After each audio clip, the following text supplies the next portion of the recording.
So hello everyone, in this video I'm gonna show you how to enter a flow data in HEC-RAS 2D for our flood modeling. So now let's get started.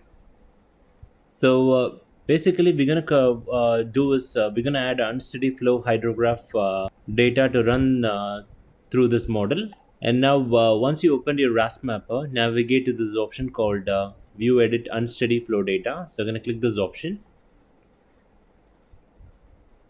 So once you click this option, we have this window called unsteady flow data. So this is the window called unsteady flow data.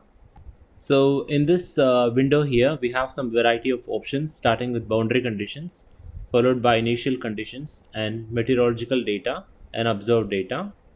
So we're going to select this first option called boundary conditions. So once you selected this option here, below we have the boundary condition types.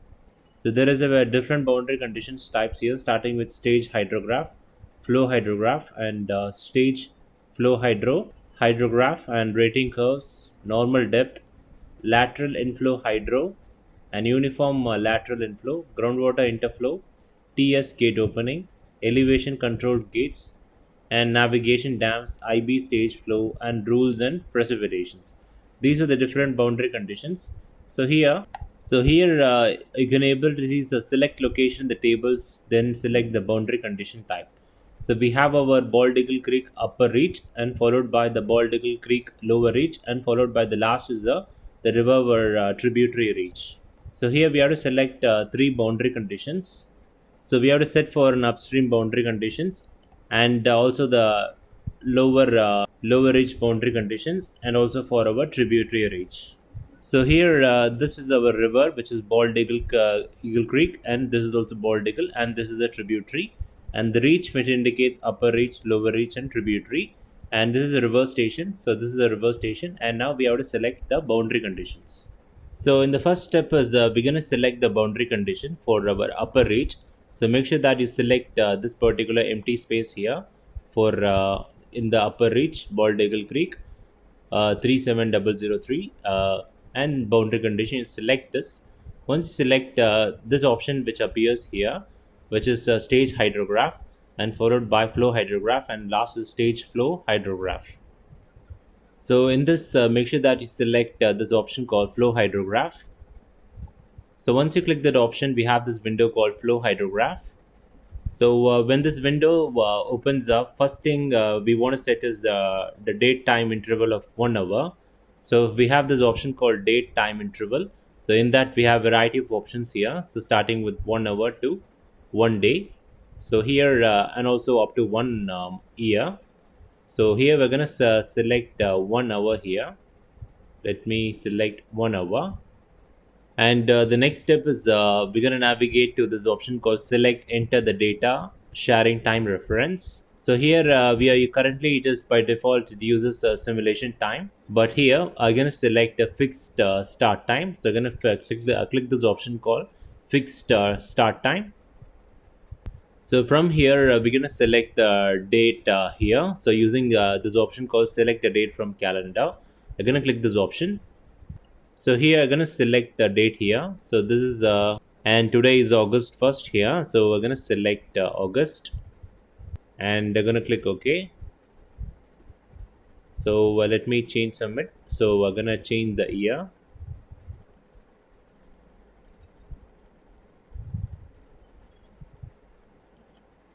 And I'm going to change the month here, August 1. I've selected August 1, 2026 and I'm going to click OK. So now it appears, the date appears starting with the date followed by month and followed by year. So make sure that you enter the date only through this option select date from calendar. And here I'm gonna enter the time here. Once I selected this option here, the dates got changed here. You can able to see. So we're gonna mention the time is 000. And this is our simulation time next to 0 hours. We start 0 hours in the simulation, and in the next column we have this column called flow, meter cube per second. So here we're going to enter our flow data, and in this column we're going to enter our flow data.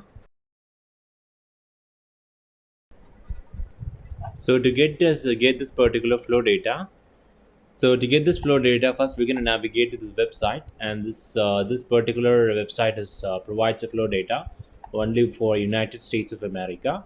So you can make use of this particular website where you can get the flow data. So now I will add a link for this particular website where you can get your flow data. So once you navigated this website here, so which is USGS, United States of Geological Survey, and here we're gonna click the first result called "Discover the real-time data in your state." So here, our current study area, which lies in the Bald Eagle Creek, which lies in Pennsylvania. So I'm gonna select the state here. So the state is gonna be Pennsylvania. So you're gonna get down and find the Pennsylvania. So you're gonna select Pennsylvania and go to the Pennsylvanian page. So now we are in the Pennsylvanian water condition here. So in that we have the several options. There is a total of 311 monitoring locations, and the data collection is continuous. And here we have different data types, and the discharge is in currently the unit is in cubic feet per second, and you can able to see you can select the different data here. First is a selected discharge. You can select gauge height and depth to water level and water temperature or any other data.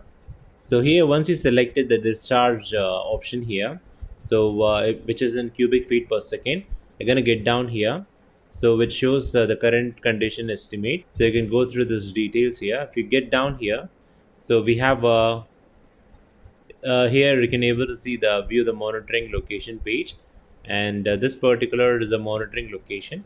So here the latest value which states around the discharge is around 2.70 feet cubic feet per second, and you can select according to your the location here. For example, if the particular study area which falls in this monitoring well, you can click this option, and it's going to show us the information here.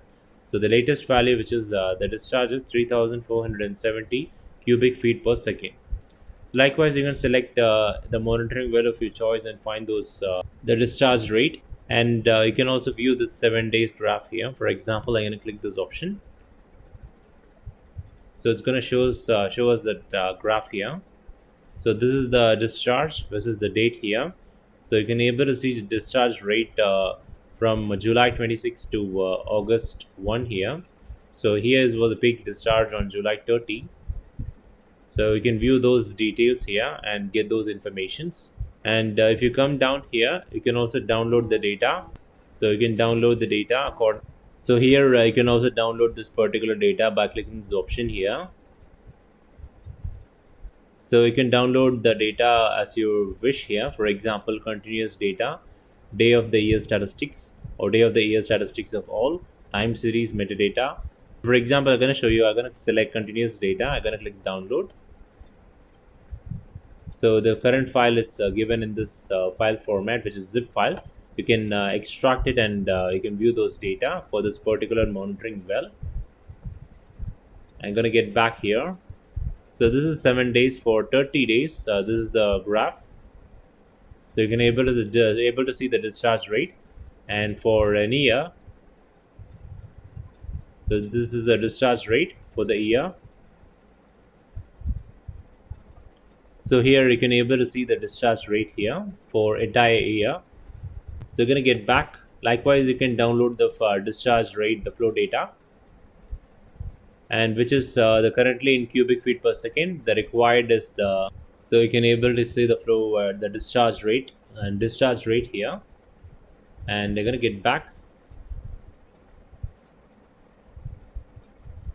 And likewise, you can select any suitable monitoring site of your choice and get those data for your own study region.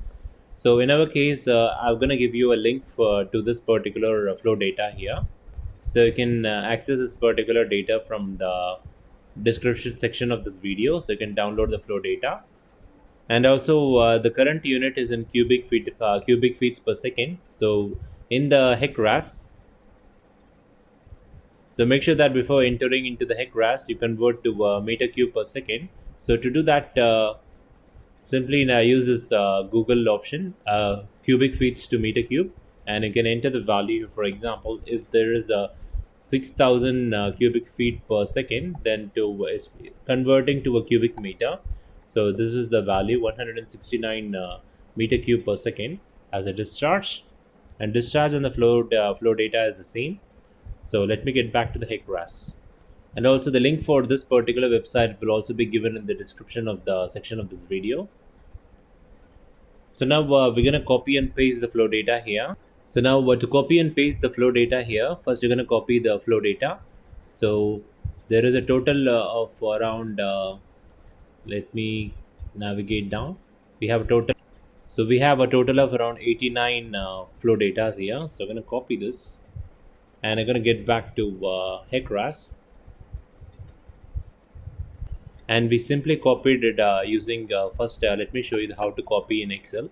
So I'm gonna I'm gonna drag this using the left key, and I'm gonna hold it.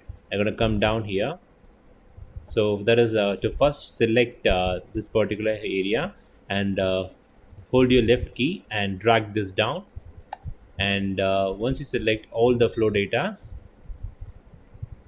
so use Ctrl C to copy. Once you copied it, get back to the HEC-RAS.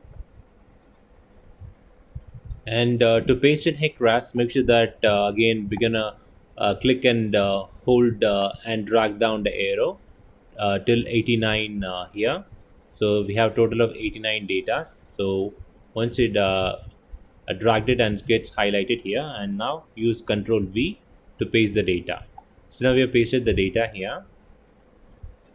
So the flow data will start, that is the simulation time starts from August 2026, 1st August 2026 to from 2 o'clock to, so it runs from August 2026, 2 o'clock to up to August 4, 2026, 4 o'clock. So now let's check those data here by clicking this option called plot data. So this is our window or time series. So it states the flow meter per second versus the time date slash time, and this is how a hydrograph will look like. And if you move from here, I can able to see the informations here, the date and the time here, and the flow data you can able to see. So right now we are going to close this. So this is a hydrograph. You can take a look at this graph. And here we don't need to enter anything else here. We can click this option called OK.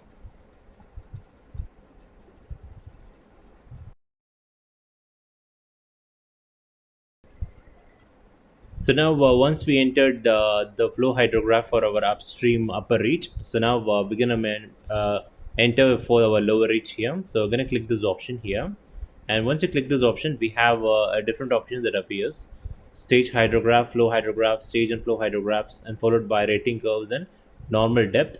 So in the lower reach, I'm going to specifically select this particular one, which is normal depth. So what does this normal depth means here? So well, we're going to use a Manning's equation to set the depth to the depth of the downstream boundary. So well, our Manning's equation, which requires informations like the friction slope. So you can able to see from here, it asks friction slope. So now to enter the value for our friction slope, we need information about this particular friction slope of Bald Eagle Creek. So we required a friction slope in order to calculate the Manning's equation, in order to calculate of the offload of the load, that the friction slope is effectively the slope energy of the water. So the friction slope is effectively the slope of the energy of the water, and the friction slope is relatively low for shallow lying streams. And the friction slope will be pretty close to the slope of the water surface going in that direction. So here we need to enter our friction slope value. So here based on my analysis and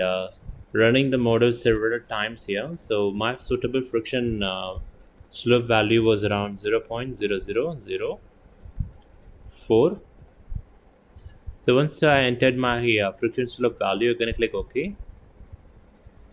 So how did I get this value? Well, basically what I did is I ran the model starting with the high friction slope values, and gradually I adjusted the friction slope so that a plot of the result of my data, that the water. So surface at the edge of my model appeared to be parallel to the bed, so the water was neither accelerating or deaccelerating out of the cross section of my model. So basically, this normal depth slope is something that you develop on trial and error basis. So these are our boundary conditions. So basically, we applied the boundary conditions for upper reach, and also we applied the boundary conditions for the lower reach. And next video, I'm going to show you how to apply the boundary condition for the tributary reach. And also next video we're going to apply the initial conditions here. So now we currently apply the boundary conditions, so next we're going to apply the initial conditions. So in this video I have shown you the data entry for unsteady flow data for our boundary conditions and HEC-RAS 2D for our flood modeling. So thanks for watching.